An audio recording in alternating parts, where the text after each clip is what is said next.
Thank you for joining today's live stream. This is a Tuesday live stream that I host every Tuesday at the same time to talk about digital transformation topics.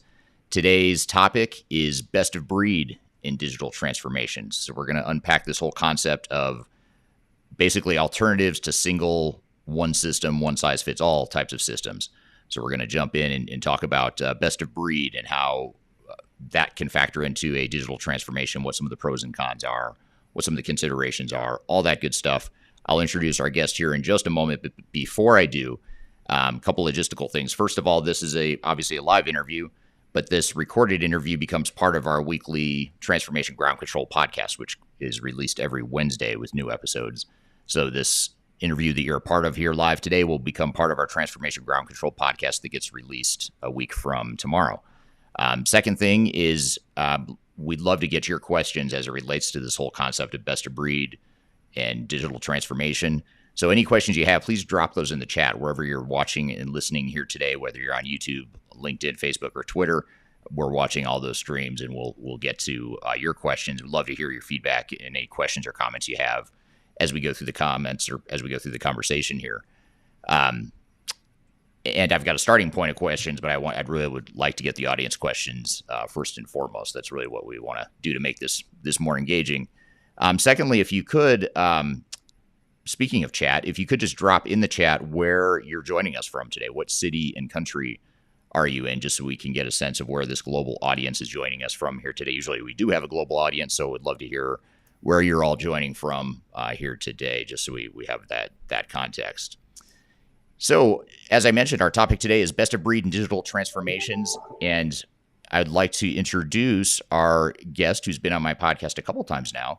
I'm excited to have him on again, one of the first podcasts here of the year. And by the way, Happy New Year, everyone. I probably should not skip that important pleasantry to wish everyone a Happy New Year. I hope you all enjoyed the year-end holidays and are looking forward to a successful and prosperous 2023.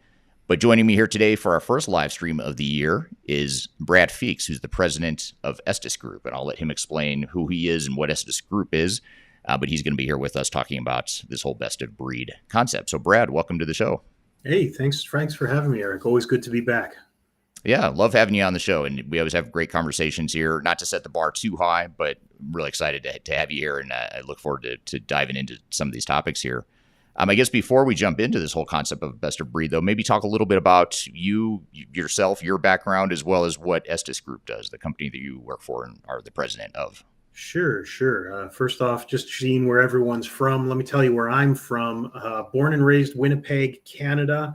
Spent the last 25-ish years living in central Wisconsin. My company is out of Loveland, Colorado, but I am coming to you today from somewhere just north of Irvine, California. So I got 4 places. So try to beat that. Estes Group, headquartered in Loveland, Colorado, used to be out of Estes Park, Colorado, and then Estes had a flood and we kind of washed downstream. So we landed in Loveland. We're an ERP-based company. Not so much a system integrator. That's kind of our roots, but we do less and less of that these days. We're focusing more and more on application deployment, a lot of private cloud deployments of ERP systems. I think we talk about SaaS and cloud in the industry as a big deal. And what I'm finding is a significant number of ERP systems still are deploying themselves in private cloud models. That is kind of that single tenancy mode. And so that's kind of where us as an organization, we focused on, is on private cloud, single tenancy deployments of ERP solutions.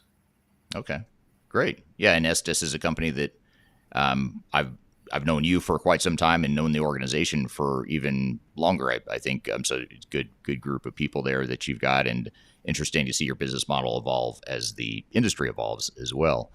I guess just to start, you started to scratch the surface of this question here, but maybe we could dive a little bit more into it here. But maybe just to start, if we back up, start with the basic fundamentals. What does best of breed mean? I mean, I think it's a pretty vague term. It's oftentimes misused. But how would you describe or simplify that concept for those of us that may not know? Well, let me tell you how I came to the subject myself. This would have been the mid-aughts. I was working for a company kind of a holding company that was implementing Epicor ERP across the entire branch. This was a company about 600 or 700 million. So it was going to be a pretty big implementation. So I was diving into the literature. We were coming off of Bond 4 at the time. Pretty good system for what it was. And so it was a big shift from Bond to Epicor. And I was in the midst of just trying to figure out ERP itself. I had been an ERP user without really being an ERP understander, if that's a coinage that I can get away with. And so I was going through technology evaluation centers. I think they're still around, diving through all their articles. At the time, they seemed like the best in that space for expositing various different ERP systems and their implications. And one of their concepts that they beat on really hard was this idea of an integrated solution versus a best of breed. And they went back and forth about the pluses and minuses. And that's where my head kind of got into there, because I was coming essentially from two integrated solutions in the purest sense.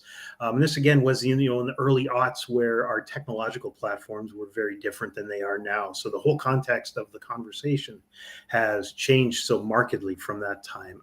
So if I talk about best of breed, they're a very long introduction for a very short answer. I think of it best of breed. There's kind of, again, there's kind of a capital B and there's a lowercase b. Let's talk about the capital B. So the capital B is people who advertise an integrated system saying you need a single point of truth. You need that single database that you can report against, that everybody, it's kind of the tech time for the organization, right? It's keeping everybody on time with a single common set of goals, data, et cetera. Now, a best of breed approach says, well, there's a better way to do it. You're better off taking the best possible functionality from each individual domain that you work in, whether it's production management, inventory management, purchasing, e-commerce, quality management, taking all the best possible functional components and kind of patching them together in order to create your best possible enterprise solution for your organization.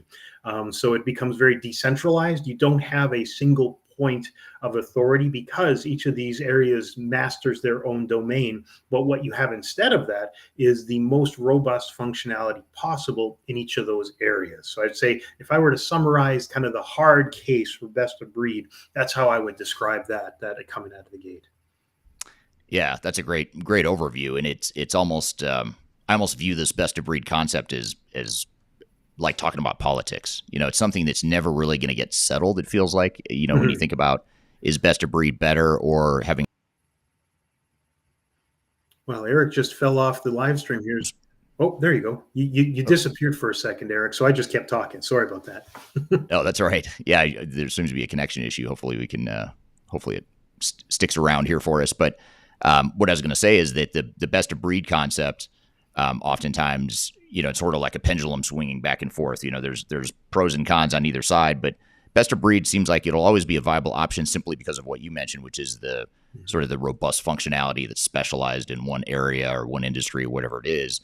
And so while the big guys or the single solutions are trying to be everything to everyone, you've got best of breed providers that aren't trying to be everything to everyone. They're just trying to tackle and attack one problem and do it really well and do it better than the other. So I think that's that's why I equate it to politics. It's almost like there's tension on both sides. There's pros and cons on both sides, and there's purists on both sides and people that feel strongly one side or the other. But in reality, there's a lot of trade-offs on either.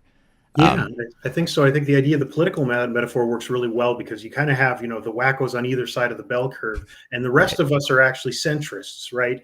So Right. you take the idea of, I gave you kind of the extreme position on one side. There's also what I call the lowercase best of breed with a lowercase b, and that's more of a situation where you have a central ERP system. It's just the fact that you're willing to bolster that and replace certain areas with best of breed functionality. So let's take since I'm coming from an Epicor world, let's say you have Epicor and you want to use an e-commerce solution to front end that because you do a lot of B2B work. So you end up purchasing an e-commerce system and integrating it with your core system. You'd still consider that a best of breed, but now it's not a decentralized best of breed. So that might be one concept there, centralized versus decentralized best of breed, because you still and it really affects the way you would configure your third-party apps, because now you're relying on that third party to assume that part master record and probably like customer price lists, for instance, would reside in that main central hub. That's still your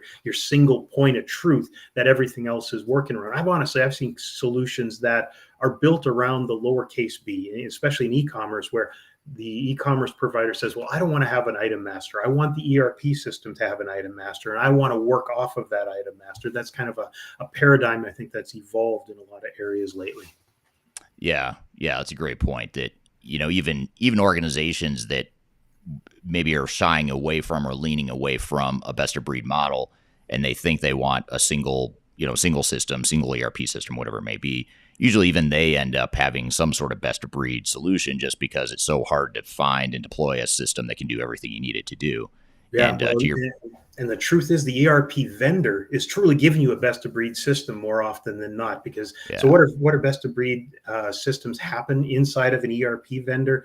Quite often you'll have third party solutions that a vendor will like so much that they'll buy it, and now they'll license it, and they tell you it's all one comprehensive system, but no, it's truly two systems that are integrated on the back end. So you truly, even if you go through a single vendor, there's a really good chance that you're implementing some form of best of breed solution, or in my parlance, a hybrid cloud, right? Where you have independently installed applications that need to be connected and interacting, that may be living on different deployment platforms. So you end up with a best of breed quite often, whether or not you like it.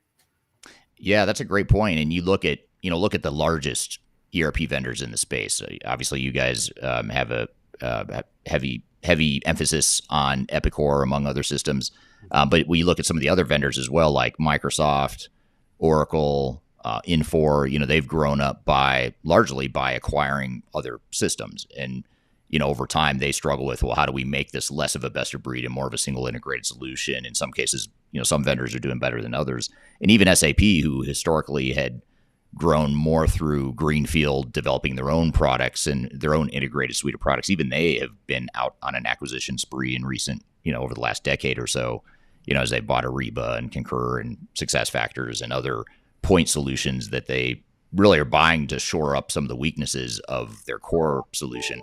So I think it's a great point that most of the large vendors, if not all of them, they really are best of breed. They're trying not to be, but they are. And even if you have a greenfield solution that truly is integrated, you still have individual modules within that system that you've got to figure out how you're going to integrate and how the data is going to flow. So you have a lot of the complexity that best of breed entails. You still have that with the single ERP system model in many cases as well. Yeah, I think that's pretty common, that even with core modules, say purchasing and inventory, you'll always run into users who aren't entirely happy with how the vendor chose to integrate those models under the sheets. And even when you're not dealing with connected models, but the same code set, all those same questions exist, right? All the different paradigms that say, how does an item flow from this module to that module? What happens when it moves from a purchase order to an inventory record? All of those things are decisions that companies have to make, and we're always living with those decisions, whether or not it's in a best of breed context or a core module context. Yeah, absolutely. Just turning to the audience here, Kyler, who's my podcast co-host, makes a comment that was a 2-beer question. So she's coming in hot into the new year. I see that with beer on her mind still. I got to go to the customer site when this is done. So 2 beers are definitely. It is California. I'm not sure what's all legal right now. It's probably not on working hours. I think it's safe to say it's frowned upon in general to drink on the job, but some jobs are different than others, I suppose. I miss the 80s. Right. Right. And then just looking to where the audience is here today, I feel like there's a heavy bias toward warm locales, probably because it is freezing cold in Denver where I'm at. So I feel like you included, Brad. You're in LA, Southern California. I'm in cold, snowy, icy Colorado, but we've got Sam from Spain. We have someone from Atlanta, Boynton Beach, Florida, India, London, UK, Hereford, UK, Palm Desert, California. I'm sure that's warmer than where I'm at right now. Northampton, UK, Meeker, Colorado, Austin, Texas, Chicago. So a lot of great representation throughout the world. So I appreciate everyone letting us know where you're from today. There is a question I wanted to get to, though, in addition to shout outs to where everyone's from, this is actually a question from Kyler as well. And that is, building on the lack of a single point of authority, can you talk about the need for interoperability strategies when implementing a best of breed solution? So in other words, how do you make these systems interoperable, or how do you address that whole concept of making sure it just all works and it doesn't end up being a sort of a patchwork or a spaghetti bowl of different systems? Well, I think she's talking there about a best of bread solution. So I'm high on pumpernickel myself. People in LA are absolute foodies. So if I come to them and say I just like plain wheat bread or something like that, they're not going to let me in the door. So it has to be something like pumpernickel, something classy. So right. Interoperability. Wow, interoperability is one of those words where you can charge your customer by the syllable. I think when I think about connection strategies between applications, there's certainly the deployment strategy concern. First, how does this third party get deployed? I think far and away, these smaller solutions are perfect tailor fit for SaaS. While it can be hard to move a whole ERP system into a SaaS environment, individual best of breed modules quite often play very well in those spaces. E-commerce is probably one of your best examples, where e-commerce over the past 10 years has rapidly moved into SaaS only environments to make that, electronic commerce really, really hum. So it's kind of a natural fit. In say BI solutions, I see a lot of sales oriented BI. BI in ERP seems to play in sales the most often, because salespeople are dumb and need those really simple charts so that they have the pretty colors and the pie graphs. I'm in sales, so I'm allowed to say that. You can get away with it. Yeah, exactly. But I think that's one of the keys there is understanding how it gets deployed. Is this an application like a sales BI that needs to live inside of the environment, or an application that can hook on externally? So as soon as you start talking about external hookups, the next concern you have is API performance, because every time you abstract a level in your stack, right, you have your business logic layer. Underneath that, you have maybe your database layer. On top of that, you have this abstracted API layer, which is, doing post calls and such like that. REST is a real fun one. SOAP was a little dirtier, which is ironic. But so you take that idea, the API layers, passing back that data and doing so efficiently at a level that's equal to or better than the base ERP functionality becomes a real concern to people, because if you're in a transaction intensive environment, you might have a perfectly connected system that's logically great, but if it's slow as an ox cart in winter, this is going to be a problem. So how do you deal with those strategies? One is understanding kind of out of the base what kind of baseline performance expectations you can have. 2 and 3 and 4 are testing, and making sure that you're doing adequate testing, not only for functionality, but also for load. I think in any of these cases, it's very easy to get the functional happy path made. And then when you don't realize is that when you take that happy path and you add a lot more pedestrians, suddenly that path becomes very crowded. So I'd say that those are, right out of the gate, a couple of things that I think about that would be, you'd want to be worried about when you jump into a best of breed deployment. Yeah, and I think it's a theme we're seeing emerge here in the questions from the audience is more addressing some of the concerns, because I think, some of the description that you gave of, single ERP system or single enterprise-wide system versus best of breed, in theory or on paper, the single ERP system just makes a lot of sense. It's one system. You don't have to learn multiple systems. You have one single source of truth, all that stuff that you mentioned. But, I think it's in some cases the benefits of single ERP systems are a bit overstated. And so addressing some of these risks or concerns or trade-offs, I think is really helpful. And a related question is from Malcolm on LinkedIn. Asked another question about best of breed. He says, with best of breed, how do you meet the challenge of coordinating the different system teams to prevent an island of system information where different teams pull in different direction or have different improvement focus or goals? So I guess, in other words, how do you bring together the data, the processes, the operations into sort of a unified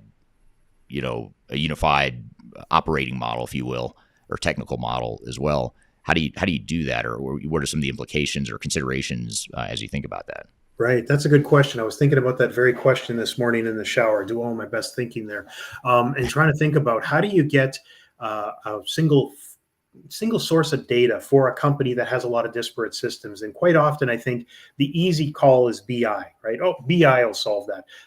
BI is one of those dump buckets where you can throw any of your problems into the BI bucket during an implementation with the assumption that BI is going to fix it all.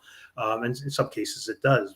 So being able to create a data warehouse and match all of your disparate systems in a single data set or data view is a real nice, powerful thing to do. Problem, of course, is depending on size of your business and the skill sets within your business, who do you have that can construct, maintain, interpret, and work with that system?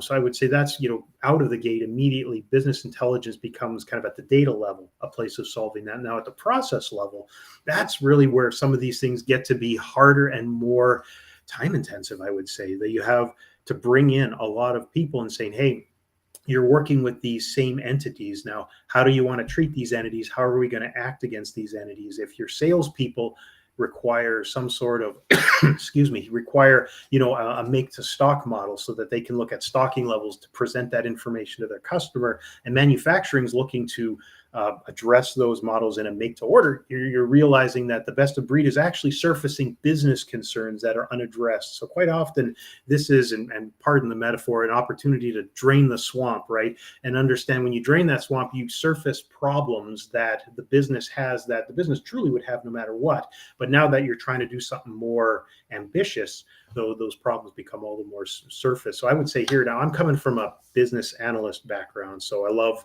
the process map and flow charts and putting that all together. I think really you need to do your block and tackle business analysis here to understand what are your business requirements of each department, how do those map together, and then from a system flow standpoint, are you able to get those in sync, or do you run into cases where there are fundamental difficulties? So it's a skill set that if you're going to be taking these things on, it's a skill set that you better hope you have in-house or easily able to acquire it to prevent the unspoken, right? Our fear is always not of the unknown, but of the unspoken stuff that but you don't surface enough. And then it comes out and it bites you when you actually implement. And that's what business analysis in my mind is it's the art of the unspoken, taking those things out and putting them out on the table so that everybody can kind of stare at them and understand the realities there. Yeah, it's great point and well put. And I think one of the challenges that organizations often face, or the trade-off that's often there, is that from a pure organizational behavior perspective, you have two schools of thought or two ways you could tackle a enterprise-wide digital transformation, whether it's best of breed or not. You have sort of the top-down, approach where you have more at the corporate level, you're setting the overall, vision and direction, and you have a pretty clear, deliberate global digital strategy to tie this all together. And then that's something that usually takes longer. It's harder to get alignment and get everyone on the same page, and it just is a slower process. And then sort of competing with that school of thought is you mentioned sales guys or salespeople, just using them as an example and continuing to pick on them because I'm a sales guy too, so I can pick on our people or our types. But one of the considerations, if you're in a sales organization, let's say, and you have an immediate problem or pain point you're trying to solve with technology, you can go out and buy Salesforce or some CRM system to immediately tackle your problem without really having to consider what does the rest of the organization need. As long as you can tie that data back to the rest of the organization, you can move forward quicker in many cases, and oftentimes at a lower cost. So I think that tension organizationally is where a lot of companies struggle. Is like, do we take that deliberate global view, top-down approach to digital transformation, or do we let individual business units or functions sort of define what their technological needs are and move forward with it? Mm-hmm. And that tension, I think, is something that organizations struggle with. What do you see in that case? I mean, with your customers and your clients, what is there a preferred school of thought, or do you see clear advantages? Well, I'm coming from a Lean Six Sigma background. Before I got into IT, I was in Lean Six Sigma, and especially in the lean world, it was very much a bottom up. The top line, the folks at the top in a perfect lean environment, we're empowering people to make changes, right? All right, we need to do better. I'm going to empower you to do better. I'm going to give you the tools to do better. Go run with it. And you have the power to change your business within this circumscribed space to do that. And I liked that idea a whole lot, but I also saw a lot of cases where you empower people who don't have the tool sets to be successful. It's really dangerous and can create some ginormous disasters. Some of the biggest disasters I've seen in business process and system implementation are putting people in kind of the Peter principle, right? Putting them outside of their ability to achieve, and empowering the wrong people. So the big challenge there. So there's a definite tendency to want to, out of a sense of control from a managerial perspective, to kind of oversee and kind of play the puppet master and have all those pieces on the chessboard. I don't know if a marionette could play chess or not. It'd be an interesting thing to watch. But the idea then would be that you're overseeing that with that global vision. The problem with global vision, of course, is that it tends to be very myopic, and it doesn't know enough granularity to say, oh yeah, Salesforce is going to fit. As a guy who's moving off of Salesforce in 3 months, I get the idea that Salesforce may not be the best fit for every organization. So you could make a quick kind of pencil whip that decision, go industry best practice. And I mean, you've talked at length, Eric, about how industry best practices are often just marketing jargon. So I think there's a big concern there that if you're doing a top-down approach, that you're getting enough feedback loops at the lower levels so that your top-down decisions are both informed and not going to badly jar up the folks who are impacted by that. Yeah, great point. And you sort of open up another can of worms or Pandora's box, depending on how you want to look at it. But the concept of it, so we're talking largely about technology here, right? Whether you have single system or multiple systems, and that's on the surface what we're talking about. But if you dig deeper, what we're also talking about is the culture of your organization. What kind of culture is this going to drive? Because one thing we see that organizations struggle with is, here's who we are today. Today we are a best of breed environment, and everyone's had a lot of flexibility, let's say, and we've been pretty decentralized. We have not been a command and control type of organization. But then we grow to a point where we acquire all these companies and deploy all these different systems where it becomes a mess. And now we've got to figure out, how do we drive additional scale and efficiency? And one of the answers, or potential answers to that, is let's replace all those best of breed multiple options with one single system that gives us a common operating model, which, again, that's a technical decision, but it's also a cultural decision. Is that who you want to be? Is that the right answer for you as an organization? And so I think that's something that organizations oftentimes separate erroneously. They separate the technical discussion from the cultural discussion. I think you have to look at both to see what is it you're trying to become, and how will this technological option, whichever path you go down, how will that affect your culture, and is that aligned with what you're trying to do as an organization? Is that something you've seen or that resonates with you as well? Yeah, for sure. It's funny because it kind of recontextualizes the archetypal disastrous organization where everybody's managing stuff in spreadsheets and Access database and Right. Lotus notes, and they're all kind of flowing together in a big jumbled mess. I guess you could call that a best of breed or a worst of breed. I don't know what you want to call it, but I think definitely when you deal with situations where you're taking away someone's Access database, I would say that I'm in a world where the Access database is kind of like the sacred cow, and you're running into situations where folks are, I have such control here. I have all these things that I have that I don't have when you pull me into an integrated system or not a single user system. So there's certainly a lot of cultural challenges that you're going to run into whenever you're replacing that level of functionality. Because I know there's certainly in prior generations a lot of applications that would have been counted as third-party applications that this goes back to my own background, where a web maintenance management solution, the maintenance department wanted to keep this maintenance management solution and integrate it with ERP for purchasing and inventory management, etc. Problem was, it was sitting on an Access database.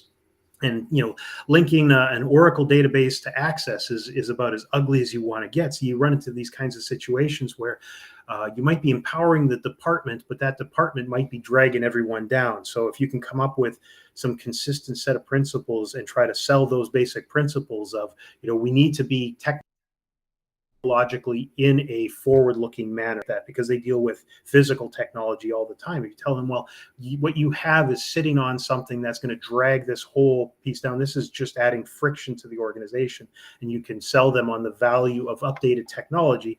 I think that's key, is starting with those basic principles and trying to, trickle those down into the individual decisions.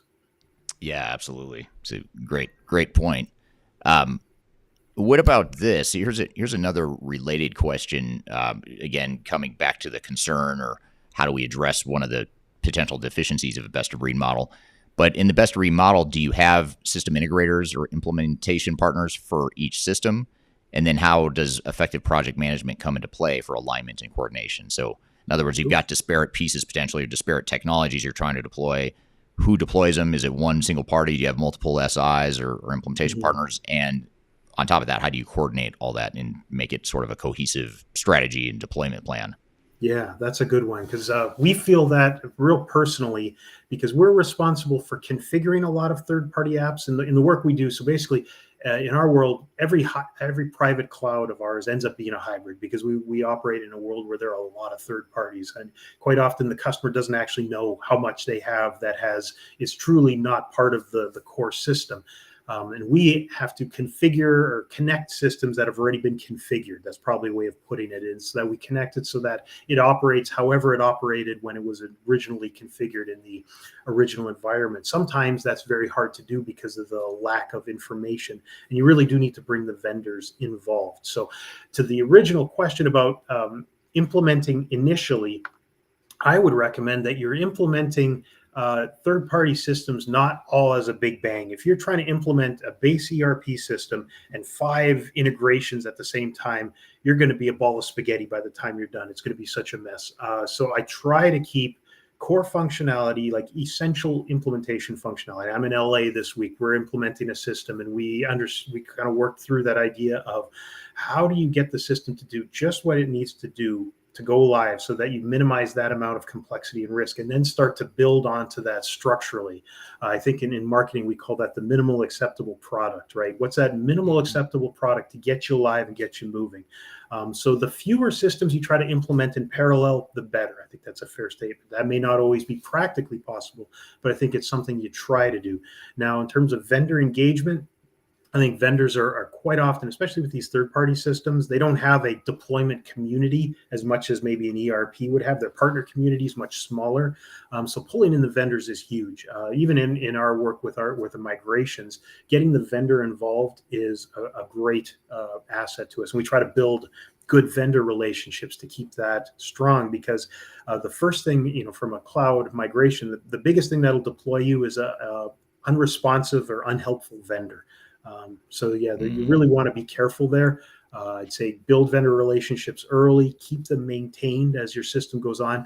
And yes, you probably will find that you're going to have to use them to do certain things in the application. And we do that all the time. We're giving access credentials to different vendors so that they can get in, do their stuff, and get out, so that we're not an extra link in the chain when we're trying to implement these things.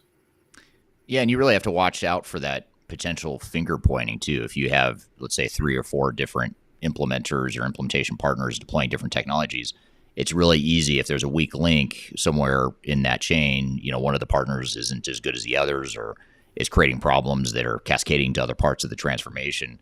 It's really easy to just start pointing fingers, and then all of a sudden the question becomes, well, who's responsible here? I mean, you've Mhm. got 3 or 4 different parties, maybe too many cooks in the kitchen, and that's where it puts a lot of pressure or more pressure on the overall program management and governance of the overall project. Back to the original question or point that Kyler was making. So I think that's something to think about as well, is just the Mhm. trade off that goes along with that, and just recognizing that for the advantages you gain with best of breed, potentially with having better point solutions that are presumably better fits functionally for that specific area, you've addressed that problem, but now you've created other problems now, which is back to the question, which is the coordination and the program management and governance, the architecture. Having a solid um, enterprise architect that can figure out how this all ties together is super important as well. Yeah, I think so. I was thinking about this the other day just in prep for this, how a best of breed approach, which seems to be the winning approach going forward, it really forces end users to have a much broader skill set than they would have had to have had 20 years ago. And especially in worlds where IT departments are shrinking generally. I don't see trends that tell me that IT departments are growing, right? So the people who Right. would traditionally be right in the middle of this, trying to organize and make sure that you're organizing an implementation successfully so that you're minimizing finger pointing, right, keeping transparency, etc., those people are going away.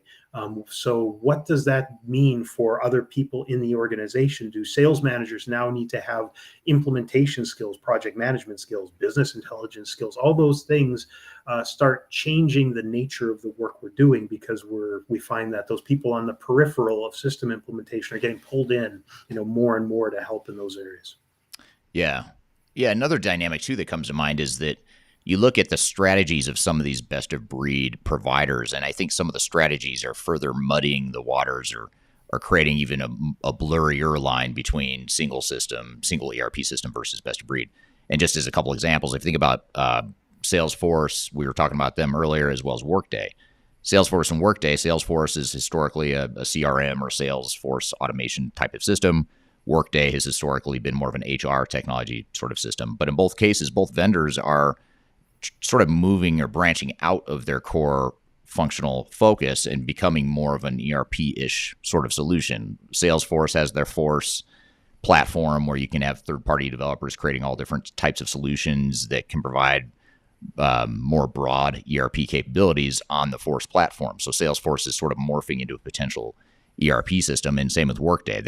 They started off as HR technology. They still are very good at that, but now they also do financials and other stuff too. Mm-hmm. So, I think that further muddies the water too. It's not as black and white as it sounds, as maybe we queued up this conversation to sound. There's a lot of gray areas of sort of more hybrid, or sort of like somewhere in between best of breed and single ERP systems as well. Oh, that's a funny point you make, because about a month ago, Estes Group hosted a full day third-party webinar where it was all circled around the Epicor Profit 21 distribution ERP. So we brought in 8 providers from the community, folks we had met at the conference and had drinks with, and after a few drinks, we decided we were friends. So we brought them all in the same room, and everybody got a slot to present on an industry topic and do a little bit of dog and pony show with their own systems. And it dawned on me, none of these providers are providing single solutions. Many of them are providing multiple in the way you talk about that. So a document management solution may also be providing AP automation. They may also be providing AR automation. Now, they're next to a credit card provider who is also providing AR automation. They don't have AP, but they have AR. And you keep going down the list. Each of these providers is broadening their skill sets to the point where we tried to basically come in and keep as little competition as possible between vendors, to try to just keep the waters merry, and realize that was almost impossible to do because all these Venn diagrams started overlapping in strange ways that were unexpected. So you think that okay, we'll keep our e-commerce partners on separate sides of the table, but their offerings extend beyond e-commerce, because they look at this, say, now, well, I've already built this integration platform for e-commerce. Why don't I stretch it out a little bit laterally, and now I can make a global integration platform that any solution could use? And now you find that one vendor is using another vendor's tool sets to provide their services, and yes, it becomes inbred in a hurry. Yeah, and it's back to the point of coordinating across multiple vendors and multiple implementation partners. Sometimes what you see too is, as that landscape evolves of what a vendor can truly do and how their technology tends to expand outside of their maybe myopic focus to begin with, you start to get a lot of vendor, that competition that you were alluding to before, that vendor competition where one of the vendors involved thinks that you should be using more of their software and less of one of the other provider software, and it can become messy, and it can become if you don't have a clear vision of what you're trying to accomplish and why you're doing what you're doing, mm-hmm. you're going to become prey to or victim to just whatever sales messaging happens to win out, or whoever the best salesperson is going to be, and that doesn't necessarily align with what your business needs are. Sure. I mean, every vendor has a land and expand strategy, right? I think that's pretty safe to say that that's just a business principle that we all abide by. And everyone's thinking, if I can get my foot in the door in this one area, hopefully I can branch out otherwise. And this kind of goes to Kyler's comment about how do you know if an organization that a best of breed solution versus a full ERP system is right for them? I think really you're asking that same question all the time, whether it's a land and expand to get their foot in the door somewhere else, is really what are your requirements as a business? I think companies that find themselves going down bad paths most often are the ones that least understand their own business requirements. It's all kept at an intuitive level. What I like about, say, guys like Third Stage, when you go in with a company and you flush that out, you really make people kind of answer questions about what they are as a business. I'm working with a customer right now that transformed over the course of their ERP implementation from a pure job shop, custom shop, to a much more standard configure to order or make to stock, make to order model. over the course of their ERP implementation, just because the ERP system itself surfaced all these questions that they hadn't asked about your business. So I think really understanding what's the best direction to take really starts with a good understanding of what you need, and then a good understanding of what the options are out there and how well they work to map to your systems. I'd say within any of these worlds, if a vendor really wants you to buy their product, they're going to go out of their way to try to demo their product solving your problems. And if you can come to them and help them understand what your problems are, I think you shorten that distance to coming to a good, clear solution as to whether or not a third-party solution can handle what you need from them. Yeah, that's very, very well said. And just getting to some of the audience questions and comments here, just to sort of validate or reconfirm what we talked about before. This is from Ryan on LinkedIn. He says, in my experience, vendors love to pass off any tech connection data loss issues to other software vendors in the best of breed setup, which is what we were talking about earlier as well. How do you handle quality assurance and tech issues across the system that is mostly disparate in nature? And I think that sort of gets back to what we were talking about, which is this came in around the same time as the other question came in, sure. Similar to that. But that's where that project governance and having a PMO or some sort of overarching management of the different parties and the different applications, as well as the enterprise architecture and integration, and having that sort of central hub of program governance, program management and governance, as well as architecture. That is one way to tie that all together, and easier said than done, of course, but that is one way to go about that. For sure. Here's an interesting question. I think is more of a strategic, where is the world heading sort of a question. This is from YouTube. And the question is, will giant ERP systems need to break up into multiple microsystems? What are your thoughts on that? Well, that's an interesting question. Yeah, that is. Boy, this goes back to the early aughts. Remember when service-oriented architecture was all the rage, and I spent way too much time trying to figure out what that actually meant, only to realize that the only people who were writing about it were marketers and not actual technicians. That was a big waste of time. We shouldn't read. We should read much less in life. I'm a big believer in no words in our life. Microsystems. Gosh, I see a lot of small providers that create micro services for bigger systems. Now, should bigger systems themselves kind of break up themselves into a best of breed so that you could buy a SAP inventory management system that interacted with a true best of breed patchwork, right? So I only bought SAP for the inventory. Everything else, I went elsewhere. That's an interesting thought. And it was kind of tickling the back of my brain as we were talking whether or not ERP systems would configure themselves to go in that direction. I know they talk a good game about it, but I wonder if if vendors would find themselves encouraged to do that, if they would see that as a land and expand strategy, or if they would think they're giving away too much in apportioning that out. It'd certainly be a neat thing to see. And I don't have any real world examples where a company's used an ERP system for just one tiny spot outside of maybe finance, right? And those are normally failed implementations. So we were best of breed because we failed at everything else. So we only implemented finance. That, I guess you could count that, but you never really want to, not vocally anyways. Yeah, it's a great point. Some deployments end up becoming best of breed when they were intended to be single ERP systems, and vice versa too. It's a great point. And I think I really do think, though, back to the point I made earlier about it's almost like a political debate. I think we could sit here all day and argue politics, and probably neither one of us would win. And some people would agree with you, some would agree with me.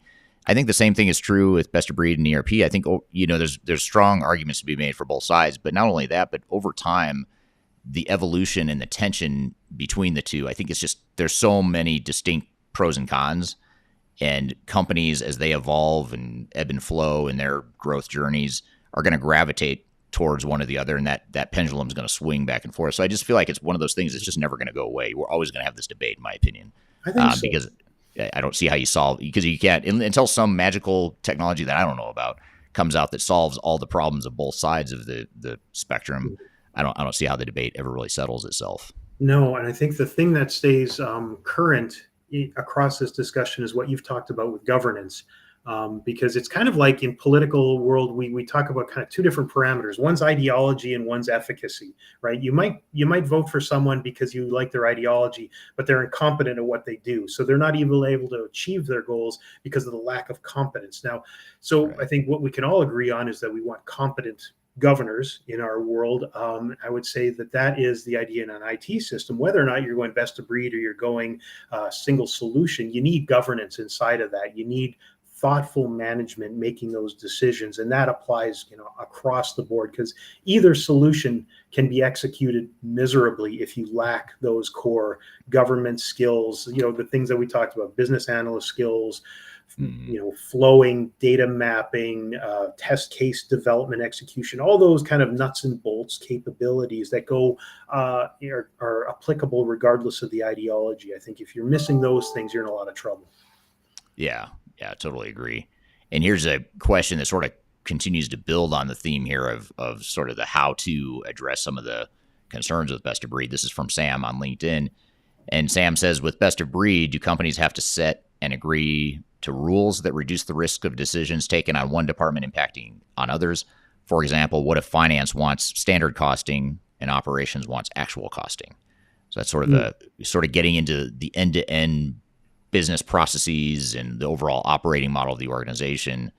Do you centralize some of that decision making in the process definition, even in a best of breed environment, or do you leave that as sort of a decentralized function by function or location by location set of decisions? What have you seen in that regard?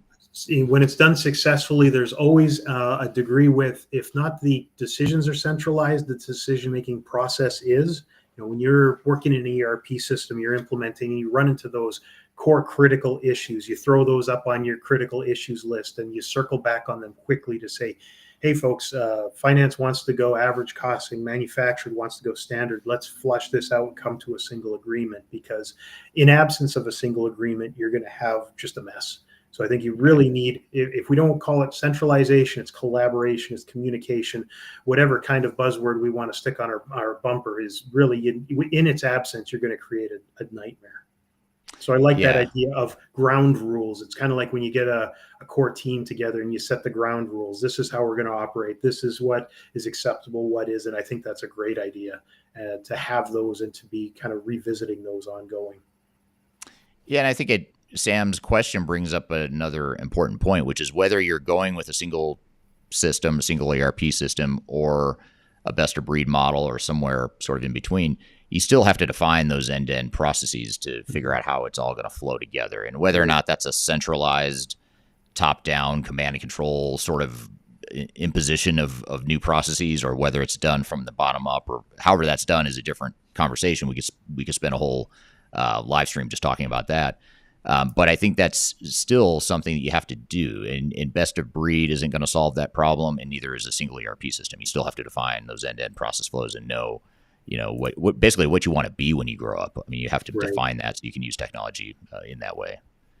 Yeah, for sure. Yeah. And here's a comment from Kyler again. Project manifestos are critical for alignment. So project charter and having a solid unified project plan, all that stuff is certainly important. Whenever I hear manifesto, I start thinking Karl Marx, and I was just thinking that too. Being a college sophomore and thinking, but we can keep going. It's because I keep bringing up politics, and so it's hard not to think when manifesto comes up. It's hard not to think of Karl Marx. So what about, we haven't talked a lot about cloud deployment options, which may sound unrelated to best of breed, but it is related. Let's talk about that for a minute. What are some of the hybrid or what are some of the options available for cloud deployments, whether you're in a best of breed environment or not? Well, okay. So from a foundation standpoint, you really have kind of three basic options. You have software as a service, which is, and again, you can probably stretch that out in its extreme. It's completely vendor supplied without applications backend configuration. You're consuming it strictly as a client. That would be software as a service. So it's deployed out in the cloud. You don't know where. It doesn't really matter to you as a customer. That's one model of both cloud deployment and subscribing to the application. Because normally in this model, you're subscribing to the software on a monthly basis versus buying a perpetual license. On the other side, you have your traditional on-premise licensure. In that case, you've bought the license. It's a perpetual license. You buy it once, you own it forever. You pay recurring support, but you own the software and you deploy it on a local box. Now, probably the center point in between that would be some version of private cloud where you take an on-premise license and you deploy it into a private cloud environment so that it's like an on-premise, except you're not dealing with all the hardware challenges that come with, building a data center locally. Now there are versions on either side which kind of float around that. You could co-locate where you own the hardware but you don't own the data center, or you could have a private cloud SaaS where you subscribe to the license but it's deployed into another encapsulated environment.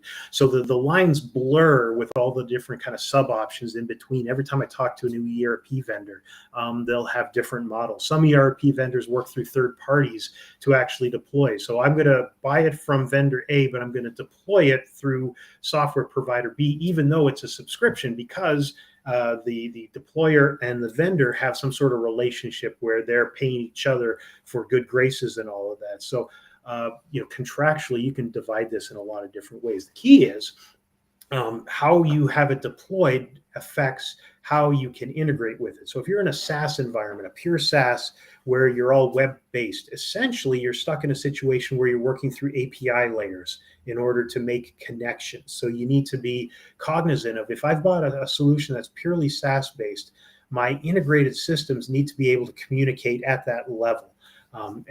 Vendors are kind of scrambling right now to build connection points that operate on multiple levels. So you have an on-premise or a private cloud version, and then you also have a API outside pure SaaS version. I think this is where I went back to the performance challenges, because the vendors that I talk to struggle with pure API communication because the APIs aren't as they don't perform as robustly. So you end up with some of those challenges inside of there. But really, if you're integrating, you're trying to mitigate security risk in your connections whenever possible. That's one of the benefits with a high level connection, because if it's an API, a handshake, a certificate-based handshake, that takes away a lot of the other risks in terms of getting access to lower levels of your system. So you definitely need to, really the biggest challenge right now quite often has to do with on-premise customers who find themselves getting ransomed because they have too many holes in their firewalls. And they end up becoming our customers because they want someone else to manage that firewall level and start whitelisting and closing some of those portholes, et cetera, and be much more careful about what information can get through. For me, that's probably, from a security standpoint, is an area that will be an ongoing concern for third-party integration applications, because as hackers get better at masking their calls as vendor calls, and as hackers get better at knowing what software you're subscribed to, they can make their calls much more targeted, which is a little scary. Yeah, and man, you just hit a couple things. We could spend an hour on a couple of the things you just mentioned, but let's talk about cybersecurity just for a second. The best of breed model, one of the vulnerabilities or potential vulnerabilities of best of breed is you could have tightened up security in 90% of your ability or some sort of breach. Now suddenly you've exposed that breach, and that breach now could potentially extend into other core systems. And I think that's what we've seen with some larger organizations that have had some major cybersecurity breaches. Is it wasn't their core system, their main system that was hacked. It was some third-party bolt-on that had weak security, and they use that as an entry point to get to some of the core data of the organization. So I think that is something to think about. It's never a single ERP system doesn't solve all the problems, but I think you have more risk of that with a best of breed model. Is that something that you've seen as well? I would say decisively yes. It's kind of like if your ship is patched together from many pieces of steel that are welded together, you have a much higher chance of leakage, right? Versus if you have a single sheet of metal, it's much harder to puncture through. And I think that metaphor sticks. And you want to be very careful that security concerns are part of this conversation, because it's very easy. I run into folks in the industry who get ransomed twice a year, and it blows my mind that companies are sometimes able to stay in business when they are this porous. Yeah, absolutely. Well said. And I like that metaphor too. That's a great visual metaphor for some of the risks there. I have one last question for you, Brad, just in the interest of time. But before I ask you this question, I have a question for the audience. If you could just drop in the chat, I'd love to hear or see sort of your knee-jerk reactions based on everything we've talked about so far and based on maybe what you already know about best of breed versus single ERP system. If you had to vote or choose right now, just drop in the chat. What direction do you think is best? If you had to pick one right now, is it best of breed or is it single ERP or single system? I'd love to just sort of get a gut check here of which side of the debate might be winning or losing here, just because I'm competitive like that and I just like to know. But while people are dropping that in the chat, we'll come back and kind of look at how people respond to that question.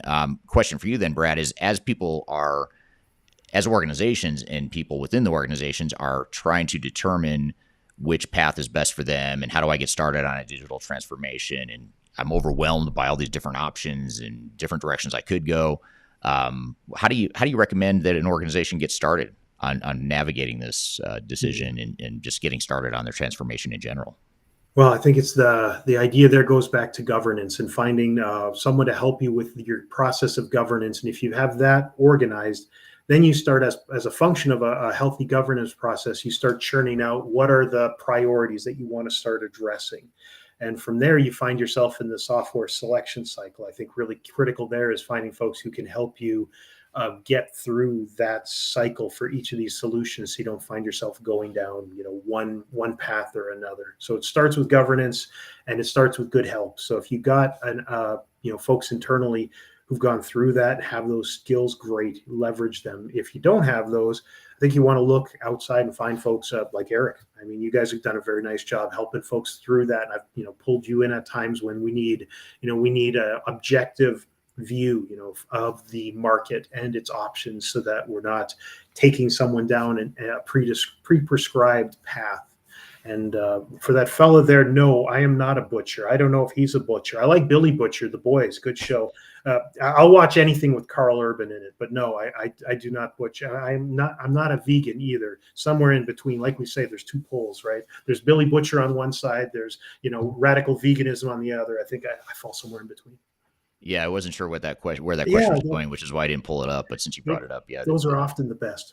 They often are. I just didn't know where to take that one, so I'm glad you saw that too in the chat.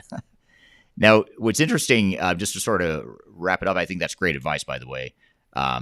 Just getting that objective view of what the best direction is for you. Recognizing, I'd say first and foremost, recognize that neither one of these answers is perfect, and you're going to have some trade-offs, and it's going to be imperfect, and there's going to be some pains of whatever decision you make that might make you second guess that decision. But I think the key is to really understand, go in with eyes wide open as to what those pros and cons are, and also getting that objective, unbiased view. Because I guarantee if you're, let's just say you reach out to SAP, call SAP, call a sales rep and say, what should I do? Should I implement S4 HANA across my entire organization, or should I go with more of a best of breed approach?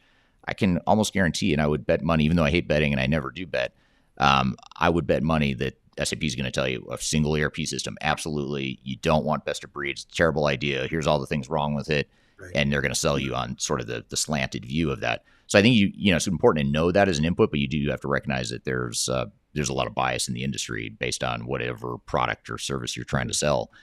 So having that objective and technology agnostic view is important. And that is, to your point, thank you for the shameless plug, Brad, but that is something that my company does, which is Third Stage Consulting. That's something we do to help clients through the process.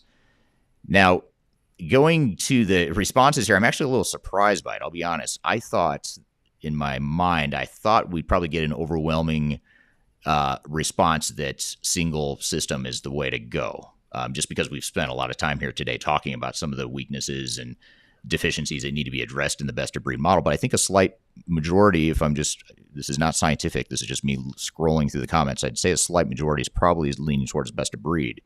But my favorite response from someone who knows me very well is Kyler says it depends. And I totally agree with that, by the way. That would be my vote, is I can't choose one or the other. It depends.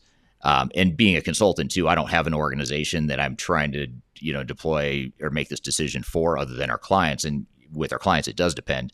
But I'm curious to see people that are in organizations that are maybe considering technologies, which sort of knee-jerk reaction they have there. So I guess maybe I'll ask you, Brad, what if you had to choose, what would you choose? What do you think the best answer is? If I know it does depend, but if you just had to sure, make a blanket statement, stereotype or whatever, yeah. generalization, what would it be? If I had to choose, I would choose an ERP system. So I would go single system with a vendor who is an ERP vendor that is constructed for integrations Hmm. to allow me to do my. So another way of saying, I probably like the lowercase b. I like a centralized system that is bolstered by third party systems. So I'd want to make sure my centralized systems is really conducive to that. Are they building a robust REST API? Do they already have it built? How does it scale versus regular business process? Ask those questions of your vendor, because then if you find a single vendor as your single point and you don't need to expand, okay, you got your one system. If you feel you need to, now you can branch out and expand and kind of pick and poke as needed. So that's my middle path through all of that. Yeah, you're hedging. You're hedging your bet. I like it. Whoa, You're sort of saying it depends without saying it depends. You're just sort of exactly. taking that middle ground there, which I like, and I think that's a fair, probably a good approach, and maybe a good starting point for a lot of organizations to start sort of in the middle there, and maybe a lean, the spectrum, you lean one way or the other, depending on what your needs are and your what it is you're trying to drive from an organizational perspective. So it's a great point there. Well, great. This is a great discussion, Brad. Really appreciate having you here today. I appreciate all the great questions and feedback from the audience, too. This was a very engaged crowd. Maybe Yeah. the holidays and the rest and relaxation leads people to being fired up and ready to talk digital transformation. So that's a encouraging start to 2023. So thank you for that. And again, Brad, thanks for being here today. Really appreciate it. Oh, you bet. I love these sessions, Eric. Anytime. Yeah, lots of fun. We'll have you again on soon, I'm sure. And want to thank everyone for being here every Tuesday, same time, same place. We're on LinkedIn, Facebook, YouTube, Twitter, and Twitch as well, which is where the Butcher comment came in, is from Twitch, by the way. I always forget that we were also streaming to Twitch, but we stream to all those platforms every Tuesday. This interview becomes part of the Transformation Ground Control podcast that I host each week. This will be part of the episode that's released a week from tomorrow. Every Wednesday, we have new episodes of Transformation Ground Control. And this interview becomes part of next week's episode once we polish it up and add some other stuff to it and put it in a podcast format. So thank you, everyone, for being here. Have a great week. Happy New Year. I hope everyone's year is off to a great start so far. And we'll look forward to seeing you next time on our live stream. So have a great week in the meantime, and we'll see you all soon. Very good. Thanks, chat. All right. Thanks, Brad.